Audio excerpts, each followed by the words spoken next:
Kanina alas 2 ng hapon ay may minomonitor tayong low pressure area na namuo dito sa Sulusi. Latest location natin as of 3 p.m. today ay nandito ito sa coastal waters o yung dagat baybayin ng Cuyo sa may Palawan. Ngayon, hindi naman natin inaasahan na magiging bagyo itong low pressure area na ito.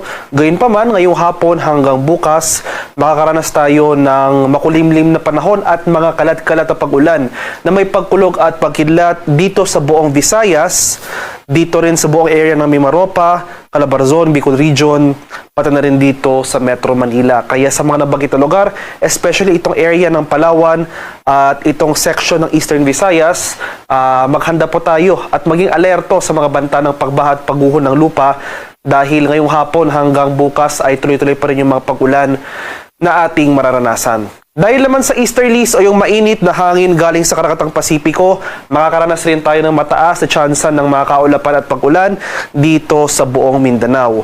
For extreme northern Luzon naman, sa Batanes and Babuyan Islands, dahil sa northeasterly wind flow o yung hangin na nanggagaling sa hilagang-silangan, makakaranas rin tayo ng mga kaulapan at pag-ulan. Sa nalalabing bahagi ng Luzon, itong area ng mainland Northern Luzon and Central Luzon, ay makapatuloy itong maaliwala sa panahon, mainit at maalinsangan, pero may tsansa pa rin ng mga panandaliang pag-ulan na dulot ng localized thunderstorms.